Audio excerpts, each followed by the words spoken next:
तुम्हालाही काहीतरी हेल्दी खायचं आहे का? ही रेसिपी नक्कीच करून पहा. पौष्टिक आहे, त्याचबरोबर पोटभरीची सुद्धा आहे. मुगामध्ये रवा टाकून आज नेमकी कोणती रेसिपी करणार याचा प्रश्न तुम्हालाही पडला असेल ना? झटपट होणारी रेसिपी आहे. फार फार तर 15-20 मिनिटं तुम्हाला लागणार आहेत ही रेसिपी तयार करण्यासाठी. जर तुम्ही वर्कआउट करत असाल किंवा मग काहीतरी हेल्दी डाएट तुम्हाला पाहिजे नसेल, तर नक्कीच तुम्ही ही रेसिपी फॉलो करू शकता. ही रेसिपी करण्यासाठी सगळ्यात आधी आपण एक छोटंसं वाटण तयार करून घेऊया. तर पहा, इथे मी खोबरं घेतलेलं आहे, कोथिंबीर घेतली आहे, हिरव्या मिरच्या घातलेल्या आहेत, 2 लसणाच्या पाकळ्या आणि 1 लिंबू घेतले. आता आपण मिक्सरच्या भांड्यामध्ये सगळ्यात आधी कोथिंबीर घालून घेऊ. त्यानंतरनं यामध्ये आपल्याला हिरवी मिरची घालायची. हिरवी मिरची तुमच्या आवडीनुसार तुम्ही कमी जास्त करू शकता. तर पहा, मी इथे आता 2 हिरव्या मिरच्यांचा वापर करते आहे. मिरची तिखट आहे म्हणून मी 2च घातलेल्या आहेत. त्यानंतरनं 2 लसणाच्या पाकळ्या घातल्या आणि सोबतच इथे मी खोबरं घेतलेलं आहे. आता मी इथे सुक्या खोबऱ्याचा वापर केला आहे. तुम्हाला हवं असल्यास तुम्ही ओलं खोबरंसुद्धा वापरू शकता. हवं असल्यास म्हणजे जर तुमच्याकडे ओलं खोबरं असेल तर शक्यतो ओल्या खोबऱ्याचाच वापर करा. माझ्याकडे ओलं खोबरं नव्हतं म्हणून मी इथे सुकं खोबरं घेतलेलं आहे. आता यामध्ये आपल्याला लिंबू पिळून घ्यायचे. लिंबाची जर बी वगैरे पडली असेल तर ती काढून घ्या. मी इथे एका लिंबाचा वापर केलेला आहे. लिंबू लहान आहे, रस कमी आहे म्हणून मी इथे संपूर्ण 1 लिंबू घेतले. जर लिंबाला रस जास्त असेल तर मग तुम्ही अर्ध्याच लिंबाचा वापर केलात तरी चालेल. लिंबू नसेल त्याऐवजी चिंच घातलीत तरीसुद्धा चालणार आहे. इथे 1 लहान चमचा साखर घालून घेतली आणि चवीनुसार मीठ घालून घेऊया. आता हे सर्व जिन्नस आपल्याला मिक्सरला आधी फिरवून घ्यायचे आहेत. त्यानंतरनं यामध्ये मी गरजेनुसार पाणी घालणार आहे. आता पहा, यामध्ये पाणी घालूया आणि पुन्हा एकदा हे बॅटर मिक्सरला फिरवून घेऊया. आता मी हे छान असं मिक्सरला बारीक करून घेतलेलं आहे. हे एका बाउलमध्ये काढून घेते. आपण ही चटणी तयार केलेली आहे. आज जो आपण पदार्थ करतोय ना, त्यासोबत खाण्यासाठी ही चटपटीत चटणी तयार झाली. तुम्ही कोणत्याही प्रकारचे आप्पे करा, डोसे करा किंवा इडली करा, काहीही करा, त्यासोबत ही चटणी अप्रतिम लागते. नक्कीच एकदा ट्राय करून पहा. आता या चटणीला छान अशी खमंग फोडणी देऊया. फोडणीसाठी सगळ्यात आधी तेल गरम करून घ्यायचे.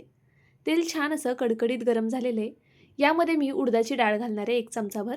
उडदाची डाळ नसेल तर तुम्ही मूग डाळ घातलीत तरी चालेल. डाळ न भिजवताच घालायची आपल्याला. त्यानंतरनं मी मोहरी घातली. मोहरीसुद्धा छान तडतडली की कढीपत्त्याची पानं घालायची आणि जी बेडगी मिरची येते ना आपली, ती घातलेली मी इथे तोडून आणि छान अशी ही चरचरीत फोडणी आपण या चटणीवरती देऊन घेऊया. पहा, अशा पद्धतीने मस्त अशी फोडणी बसलेली आहे आणि चटणीसुद्धा अप्रतिम लागते. फोडणी देण्यापूर्वी तुम्हाला चेक करायचे मीठ बरोबर आहे का? जर तुम्हाला मीठ कमी वाटत असेल तर थोडंसं ॲड करू शकता आणि त्यानंतरच तुम्हाला याला फोडणी द्यायची आहे. तर पहा, ही चटणीसुद्धा तयार झाली. अगदी काही मिनिटात ही चटणी तयार होते, करायला सोपी आहे. आता त्याच मिक्सरच्या भांड्यामध्ये आपण जे भिजवलेले मूग आहेत ते घालून घेऊया. इथे मी मूग 5-6 तास छान असे भिजवून घेतले होते. तुम्ही मुगाला मोड आणलेत ना तरी चालणार आहे. आता याला मोड आलेले नाही आहेत, पण मोड आलेले मूगसुद्धा आपल्याला या रेसिपीमध्ये चालणार आहेत. आता यामध्ये मी 4 हिरव्या मिरच्या घालून घेतलेल्या आहेत. तिखट तुम्ही तुमच्या आवडीनुसार कमी जास्त करा. सोबतच भरपूर अशा लसणाच्या पाकळ्या घालून घ्यायच्या आहेत आपल्याला आणि मिक्सरला हे छान असं बारीक वाटून घ्यायचे. गरज पडली तर तुम्ही पाण्याचा वापर करू शकता. मी इथे हे पाणी न घालताच आत्ता वाटून घेतलेले आहे. आता हे सर्व बॅटर आपण एका भांड्यामध्ये काढून घेऊया आणि त्याचबरोबर जे शिल्लक राहिलेले मूग आहेत ना, ते सुद्धा अशाच पद्धतीने वाटून घेऊया. तर आज इथे मी मुगाचा वापर केला आहे, पण त्याऐवजी तुम्ही मटकी किंवा इतर कोणते कडधान्य तुम्हाला वापरायचे असतील तर वापरू शकता. आपल्याला छान हेल्दी नाश्ता करायचा आहे, त्यामुळे इथे तुम्ही कोणत्याही प्रकारचे कडधान्य घेऊ शकता. त्याला मोड आणून घेतलेत तर अतिउत्तम. आता हे मी थोडंसं पाणी घालून छान असे मूग वाटून घेते. पहा, अशा पद्धतीने आपले हे संपूर्ण मूग आता वाटून झालेले आहेत. तर आता मी हे संपूर्ण मूग एका भांड्यामध्ये काढून घेतलेले आहेत. यामध्ये आता मिक्सरच्या भांड्यात थोडंसं पाणी घालून हे भांडं आपल्याला हिसळून घ्यायचं आहे छान असं. पहा, अशा पद्धतीने. आता यात आपल्याला अजून पाण्याची गरज पडणार आहे, पण आपण लागेल तसं पाणी नंतर ॲड करूया. इथे मी जवळपास अर्धी वाटी बारीक रवा घेतलेला आहे. शक्यतो बारीक रव्याचाच वापर करा. सेम त्याच वाटीने अर्धी वाटी बेसन पीठ घ्यायचे. यामध्ये फक्त बेसन पीठ आणि रवा लागणार आहे. इतर कोणती पीठं जर तुम्हाला घालायची असतील तर नक्कीच तुम्ही घालू शकता. आता सोबतच बारीक चिरलेली कोथिंबीर आणि बारीक चिरलेला 1 मीडियम साईजचा कांदा इथे घेतलेला आहे. त्याचबरोबर आपण यामध्ये काही पांढरे तीळ घालून घेऊया. सोबत थोडीशी हळद घालायची. इतर कोणतेही मसाले घालण्याची गरज नाही आहे. तुम्हाला जर हवं असल्यास तुम्ही यामध्ये पालक चिरून घालू शकता किंवा इतर कोणत्या भाज्या जर तुम्हाला घालायच्या असतील, जसं की गाजर किसून घालायचं असेल तर ते घेऊ शकता. सिमला मिरची बारीक कट करून घालू शकता किंवा तुमच्या आवडीच्या कोणत्याही भाज्या, बीट वगैरे सुद्धा तुम्ही यामध्ये वापरू शकता. आता मी इथे चवीनुसार मीठ घालून घेतलं. हे सर्व छान असं एकजीव करून घेऊया. तर पहा, अगदी असं हलक्या हाताने चमच्याच्या मदतीनेच आपल्याला हे सर्व एकजीव करून घ्यायचे. त्यानंतरनं गरज पडेल असं थोडं थोडं करून पाणी घालायचे.